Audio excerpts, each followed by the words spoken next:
ನನ್ನ ಯೂಟ್ಯೂಬ್ ಚಾನೆಲ್ನ ಎಲ್ಲರಿಗೂ ಬರುವ ಗಣೇಶ ಚತುರ್ಥಿಯ ಹಾರ್ದಿಕ ಶುಭಾಶಯಗಳು. ಈ ಗಣಪತಿ ಹಬ್ಬಕ್ಕೆ ಸಾಧಾರಣವಾಗಿ ಹಲವರ ಮನೆಗಳಲ್ಲಿ ಚಕ್ಕುಲಿ ಮಾಡುವ ಪದ್ಧತಿ ಇದೆ. ಆದರೆ ಒಬ್ಬರ ಮನೆಯ ಚಕ್ಕುಲಿಯ ಹಾಗೆ ಇನ್ನೊಬ್ಬರ ಮನೆಯದು ಇರುವುದು ಕಷ್ಟ. ಕೆಲವರದು ಸಾಫ್ಟ್ ಚಕ್ಕುಲಿ ಆದರೆ ಇನ್ನು ಕೆಲವರ ಹಾರ್ಡ್ ಚಕ್ಕುಲಿ ತಿನ್ನಲು ಹಲ್ಲು ಗಟ್ಟಿಯಾಗಿದ್ದರೆ ಸಾಲದು, ಕುಟ್ಟಿಕೊಂಡು ತಿನ್ನಬೇಕೇನೋ ಎನ್ನುವಂತೆ ಇರುತ್ತದೆ. ಏಕೆಂದರೆ ಒಬ್ಬೊಬ್ಬರ ಚಕ್ಕುಲಿ ಮಾಡುವ ವಿಧಾನ ಒಂದೊಂದು ರೀತಿ ಇರುತ್ತದೆ. ಆದರೆ ನಮ್ಮ ಅಡಿಗೆ ಮನೆಯಲ್ಲಿ ಗರಿ ಸಾಫ್ಟ್ ಚಕ್ಕುಲಿ ಮಾಡುವುದನ್ನು ನೋಡಿ ಈಗ ನಮ್ಮ ಅಡಿಗೆ ಮನೆಗೆ ಹೋಗೋಣ. ಈ ರೀತಿ ಅಂಗೈಯಲ್ಲಿ ಚಕ್ಕುಲಿ ಇಟ್ಟು ಮುರಿದರೂ ಮುರಿಯುವಷ್ಟು ಸಾಫ್ಟ್ ಚಕ್ಕುಲಿ ಮಾಡುವ ವಿಧಾನ ತಿಳಿಯೋಣ. ಒಂದೇ ಒಂದು ಕಪ್ ಚಕ್ಕುಲಿ ಹಿಟ್ಟಿನಲ್ಲಿ ಸಾಧಾರಣ ಗಾತ್ರದ 35 ಗರಿ ಸಾಫ್ಟ್ ಚಕ್ಕುಲಿ ಮಾಡಲು ಬೇಕಾಗುವ ಸಾಮಗ್ರಿಗಳು: ಅಕ್ಕಿ ಹಿಟ್ಟು, ಪುಟಾಣಿ ಅಥವಾ ಹುರಿಗಡಲೆ, ಉದ್ದಿನಬೇಳೆ, ಮೆಂತೆ, ಜೀರಿಗೆ, ಓಮಿನಕಾಳು ಅಥವಾ ಅಜ್ವಾಯಿನ್, ಬಿಳಿ ಎಳ್ಳು, ಉಪ್ಪು, ಬೆಣ್ಣೆ, ಎಣ್ಣೆ. ಚಕ್ಕುಲಿ ಸಾಫ್ಟ್ ಆಗಲು ಮತ್ತು ರುಚಿಕರವಾಗಿರಲು ಚಕ್ಕುಲಿ ಮಾಡುವಾಗ ಹಾಕುವ ಸಾಮಗ್ರಿಗಳ ಪ್ರಮಾಣ ಸರಿಯಾಗಿರಬೇಕು. ಹಾಗಾಗಿ ಒಂದು ದೊಡ್ಡ ಲೋಟವನ್ನು ಅಳತೆಗೆ ತೆಗೆದುಕೊಂಡಿದ್ದೇವೆ. ಮೊದಲು ಉದ್ದಿನಬೇಳೆ, ಪುಟಾಣಿ, ಜೀರಿಗೆ, ಮೆಂತೆಯನ್ನು ತೆಗೆದಿಟ್ಟುಕೊಳ್ಳಿ. ಈಗ ಸ್ಟವ್ ಹಚ್ಚಿ ಹುರಿಯುವ ಬಾಣಲೆ ಇಡಿ. ಬಾಣಲೆ ಬಿಸಿಯಾಗುತ್ತಿದ್ದ ಹಾಗೆ ಚಕ್ಕುಲಿ ರುಚಿಕರವಾಗಿರಲು ಮತ್ತು ಸಾಫ್ಟ್ ಆಗಿರಲು ಅರ್ಧ ಕಪ್ ಉದ್ದಿನಬೇಳೆ ಹಾಕಿ, ಇದರ ಜೊತೆಗೆ 1/4 ಚಮಚ ಮೆಂತೆ ಹಾಕಿ ಇವೆರಡನ್ನೂ ಚೆನ್ನಾಗಿ ಹುರಿಯಿರಿ. ಬೆಳ್ಳಗಿರುವ ಉದ್ದಿನಬೇಳೆ ಹದವಾಗಿ ನಸುಗಂದು ಬಣ್ಣಕ್ಕೆ ಬರುವ ತನಕ ಹುರಿಯಿರಿ.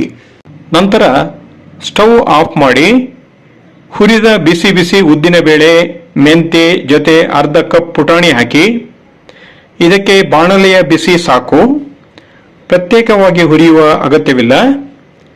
ಈಗ ಬಿಸಿ ಬಿಸಿಯಾಗಿರುವ ಉದ್ದಿನಬೇಳೆ, ಮೆಂತೆ ಮತ್ತು ಪುಟಾಣಿಯನ್ನು ಬಾಣಲೆಯಿಂದ ತೆಗೆದು ಒಂದು ಪ್ಲೇಟ್ಗೆ ಹಾಕಿ ಆರಲು ಬಿಡಿ. ಪುನಃ ಬಾಣಲೆಯನ್ನು ಸ್ಟವ್ ಮೇಲೆ ಇಟ್ಟು ಮೀಡಿಯಂ ಬೆಂಕಿ ಮಾಡಿಕೊಂಡು ಬಾಣಲೆಗೆ 3 ಚಮಚ ಜೀರಿಗೆ ಹಾಕಿ ಜೀರಿಗೆ ಹುರಿದು ಘಮ ಪರಿಮಳ ಬರುವಂತೆ ಮಾಡಿಕೊಳ್ಳಿ. ಈಗ ಸ್ಟವ್ ಆಫ್ ಮಾಡಿ ಹುರಿದ ಜೀರಿಗೆಯನ್ನು ಉದ್ದಿನಬೇಳೆ, ಪುಟಾಣಿ, ಮೆಂತೆಯ ಜೊತೆ ಸೇರಿಸಿ ಈ ಮಿಶ್ರಣವನ್ನು ಆರಲು ಬಿಡಿ. ನಂತರ ಮಿಕ್ಸರ್ ಜಾರ್ ಮತ್ತು ಅದರ ಮುಚ್ಚಳದಲ್ಲಿ ನೀರಿನ ಅಂಶ ಇಲ್ಲದ ಹಾಗೆ ಒರೆಸಿಕೊಂಡು ಹುರಿದು ಆರಿದ ಉದ್ದಿನಬೇಳೆ, ಪುಟಾಣಿ, ಜೀರಿಗೆ, ಮೆಂತೆಯನ್ನು ಮಿಕ್ಸರ್ ಜಾರ್ಗೆ ಹಾಕಿ ಈ ಮಿಶ್ರಣವನ್ನು ಚೆನ್ನಾಗಿ ಪುಡಿ ಮಾಡಿಕೊಳ್ಳಿ.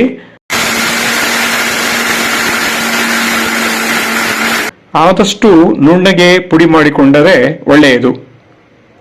ಮಿಕ್ಸರ್ ಜಾರ್ನಿಂದ ಹೊರತೆಗೆದ ನುಣ್ಣಗೆ ಇರುವ ಪುಡಿಯನ್ನು ಸಹ ಹಿಟ್ಟು ಸಾಣಿಸುವ ಜರಡಿಯಲ್ಲಿ ಹಿಟ್ಟು ಮತ್ತು ಹಿಟ್ಟು ಆಗದಿರುವ ಅಂಶಗಳಿಗಾಗಿ ಜರಡಿ ಹಿಡಿದುಕೊಳ್ಳಿ. ಈಗ ಚಕ್ಕುಲಿಗೆಂದು ನುಣ್ಣಗೆ ರುಬ್ಬಿಕೊಂಡಿರುವ ಮಸಾಲೆ ಪುಡಿ ಸಿದ್ಧವಾಗಿದೆ. ನಾವು ಹಾಕಿದ ಉದ್ದಿನಬೇಳೆ, ಪುಟಾಣಿ, ಮೆಂತೆ, ಜೀರಿಗೆ ಪ್ರಮಾಣಕ್ಕೆ ಸರಿಯಾಗಿ 1.5 ಕಪ್ ಮಸಾಲೆ ಪುಡಿ ತಯಾರಾಗಿದೆ. ನಂತರ ಈ ಮಸಾಲೆ ಪುಡಿಗೆ ಚಕ್ಕುಲಿ ಮಾಡಲು ಅಕ್ಕಿ ಹಿಟ್ಟನ್ನು ಸೇರಿಸಬೇಕು. ನಾವು 1 kg ವಿಜಯ ರೈಸ್ ಫ್ಲೋರ್ ಇಟ್ಟುಕೊಂಡಿದ್ದೇವೆ. ಈಗ ಒಂದು ದೊಡ್ಡ ಪ್ಲೇಟ್ ತೆಗೆದುಕೊಂಡು ಅದರ ಒಳಗೆ ಹಿಟ್ಟು ಸಾಣಿಸುವ ಜರಡಿ ಇಟ್ಟು ಅಕ್ಕಿ ಹಿಟ್ಟನ್ನು ಸಹ ಜರಡಿ ಹಿಡಿದುಕೊಳ್ಳಿ.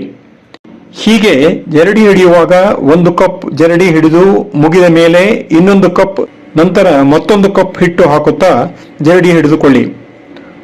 ಒಟ್ಟು 4 ಕಪ್ ಅಕ್ಕಿ ಹಿಟ್ಟನ್ನು ಜರಡಿ ಹಿಡಿದುಕೊಳ್ಳಿ. ಹೀಗೆ ದೊಡ್ಡ ಪ್ಲೇಟ್ನಲ್ಲಿರುವ ಜರಡಿ ಹಿಡಿದ ಅಕ್ಕಿ ಹಿಟ್ಟಿನ ಜೊತೆ ಚಕ್ಕುಲಿ ಮಸಾಲೆ ಹಿಟ್ಟನ್ನು ಇನ್ನೊಮ್ಮೆ ಜರಡಿ ಹಿಡಿದುಕೊಳ್ಳಿ. ಹೀಗೆ ಜರಡಿ ಹಿಡಿಯಲು ಕಾರಣವಿದೆ. ಏಕೆಂದರೆ ಜರಡಿ ಹಿಡಿಯದೆ ಹಿಟ್ಟನ್ನು ಬಳಸಿದರೆ ಯಾವುದೇ ಧಾನ್ಯದ ಕಾಳಿನ ಅಂಶ ಇದ್ದರೆ ಚಕ್ಕುಲಿ ಕರಿಯುವಾಗ ಬಾಣಲೆಯ ಬಿಸಿ ಎಣ್ಣೆ ಮೈಗೆ ಸಿಡಿಯುವ ಸಾಧ್ಯತೆ ಇರುತ್ತದೆ. ಈಗ ಎರಡೂ ಹಿಟ್ಟನ್ನು ಚೆನ್ನಾಗಿ ಮಿಶ್ರಣ ಮಾಡಿ. ಈ ಮಿಶ್ರಣ ಮಾಡಿದ ಹಿಟ್ಟನ್ನು ಒಂದು ಡಬ್ಬಿಯಲ್ಲಿ ತೆಗೆದು ಇಟ್ಟುಕೊಂಡರೆ ಸುಮಾರು 2 ತಿಂಗಳ ತನಕ ಇಟ್ಟುಕೊಂಡು ಬೇಕೆಂದಾಗ ಬೇಕೆನಿಸಿದಷ್ಟು ಹಿಟ್ಟನ್ನು ತೆಗೆದು ಕೇವಲ 10-20 ನಿಮಿಷದಲ್ಲಿ ಮತ್ತೆ ಚಕ್ಕುಲಿ ಮಾಡಿಕೊಂಡು ಸವಿಯಬಹುದು. ಹಾಗಾದರೆ ನಾವು ಈಗ 1 ಕಪ್ ಚಕ್ಕುಲಿ ಹಿಟ್ಟಿನಿಂದ ಗರಿಗರಿಯಾದ ಸಾಫ್ಟ್ ಆದ ಚಕ್ಕುಲಿ ಮಾಡೋಣ.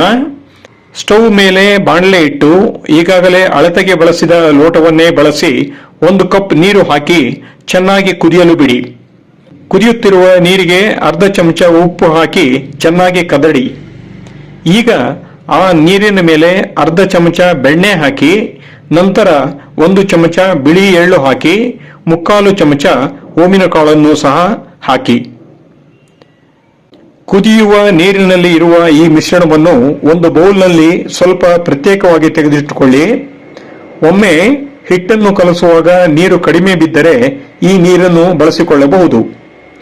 ನೀರನ್ನು ತೆಗೆದಿಟ್ಟುಕೊಂಡ ಮೇಲೆ ಕುದಿಯುವ ನೀರಿಗೆ ಚಕ್ಕುಲಿ ಹಿಟ್ಟನ್ನು ಹಾಕಿ ಚೆನ್ನಾಗಿ ಸೌಟ್ ಬಳಸಿ ಮಿಶ್ರಣ ಮಾಡಿ ಸ್ಟವ್ ಆಫ್ ಮಾಡಿ ಬಿಸಿ ಹಿಟ್ಟನ್ನು ಆರಲು ಬಿಡಿ. ಇನ್ನೊಂದು ಕರಿಯುವ ಬಾಣಲೆ ತೆಗೆದುಕೊಂಡು ಕರಿಯಲು ಬೇಕಾಗುವಷ್ಟು ಅಡಿಗೆ ಎಣ್ಣೆ ಹಾಕಿಕೊಳ್ಳಿ. ಎಣ್ಣೆ ಬಿಸಿಯಾಗಲು ಬಿಡಿ. ಬಿಸಿ ಹಿಟ್ಟು ಆರಿದ ನಂತರ ಚೆನ್ನಾಗಿ ಕಲಸಿಕೊಂಡು ನಾದಿಕೊಂಡು ಇಟ್ಟುಕೊಳ್ಳಬೇಕು. ಈಗ ಚಕ್ಕುಲಿ ಮುಟ್ಟು ಅಥವಾ ಚಕ್ಕುಲಿ ಮಾಡುವ ಸಾಧನ ತಂದಿಟ್ಟುಕೊಳ್ಳಿ. ಇದಕ್ಕೆ ನಾದು ಇಟ್ಟುಕೊಂಡ ಚಕ್ಕುಲಿ ಹಿಟ್ಟನ್ನು ಪೂರ್ಣ ತುಂಬಿ ಒಂದು ದೊಡ್ಡ ಪ್ಲೇಟ್ನ ಮೇಲೆ ಚಕ್ಕುಲಿ ಒತ್ತಿರಿ. ಚಕ್ಕುಲಿ ಒತ್ತುವಾಗ ಒಂದೊಂದೇ ಚಕ್ಕುಲಿ ಆಗುವಷ್ಟು ಒತ್ತಬಹುದು. ಇಲ್ಲ ಒಮ್ಮೆ ಪ್ಲೇಟ್ನ ಮೇಲೆ ಒಮ್ಮೆಲೆ ಒತ್ತಿಕೊಂಡು ನಂತರ ಒಂದೊಂದೇ ಚಕ್ಕುಲಿ ಸುತ್ತುತ್ತಾ ಹೋಗಬಹುದು. ಹೀಗೆ ಸುತ್ತಿದ ಚಕ್ಕುಲಿಯನ್ನು ಇನ್ನೊಂದು ಪ್ಲೇಟ್ನಲ್ಲಿ ಹಾಕಿಟ್ಟುಕೊಳ್ಳಿ. ಬಾಣಲೆಯಲ್ಲಿ ಎಣ್ಣೆ ಬಿಸಿಯಾದ ಮೇಲೆ ಮೀಡಿಯಂ ಬೆಂಕಿ ಮಾಡಿಕೊಂಡು ಸುತ್ತಿಟ್ಟುಕೊಂಡಿರುವ ಚಕ್ಕುಲಿಯನ್ನು ಒಂದೊಂದಾಗಿ ಎಣ್ಣೆಗೆ ಬಿಡಿ.